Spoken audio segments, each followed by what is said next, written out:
Υποφέρετε επίσης από κόκκινες κοιλίδες στο δέρμα, έντονη φαγούρα και συνεχή απολέπιση και ντρέπεστε να δείξετε ορισμένα μέρη του σώματός σας. Τότε παρακολουθήστε αυτό το βίντεο μέχρι το τέλος, γιατί αυτό που ανακάλυψα θα μπορούσε να βοηθήσει πολλούς ανθρώπους. Για πολύ καιρό, πίστευα ότι η ψωρίαση ήταν απλώς ένα αισθητικό πρόβλημα. Αλλά αφού μίλησα με άτομα που ζουν με αυτή την πάθηση, συνειδητοποίησα ότι μπορεί να επηρεάσει πολύ περισσότερα από το δέρμα. Η συνεχής φαγούρα, η δυσφορία, ακόμη και η ανασφάλεια μπορούν να επηρεάσουν άμεσα την ποιότητα ζωής κάποιου.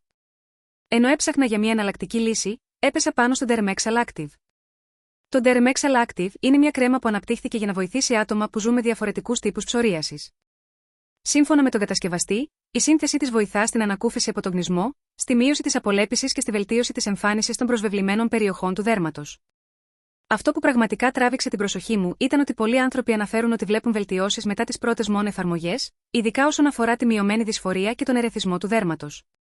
Φυσικά, τα αποτελέσματα μπορεί να διαφέρουν από άτομο σε άτομο, αλλά οι διαθέσιμες μαρτυρίες είναι πολύ θετικές. Ένα άλλο σημαντικό σημείο είναι ότι, εκτός από τη μείωση των πλακών και της ερυθρότητας, το προϊόν βοηθά επίσης να διατηρείτε το δέρμα ενυδατωμένο και να φαίνεται πιο υγιές. Αλλά μια γρήγορη σημείωση. Για να έχετε καλά αποτελέσματα, είναι απαραίτητο να χρησιμοποιείτε το προϊόν σωστά και με συνέπεια, ακολουθώντας τις οδηγίες του κατασκευαστή.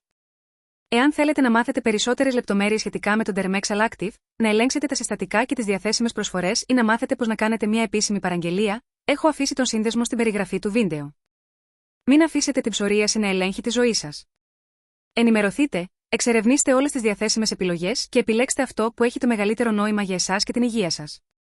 Εάν αυτό το βίντεο σας βοήθησε με οποιονδήποτε τρόπο, πατήστε το κουμπί μου αρέσει και μοιραστείτε το με κάποιον άλλο που μπορεί να υποφεληθεί από αυτές τις πληροφορίες.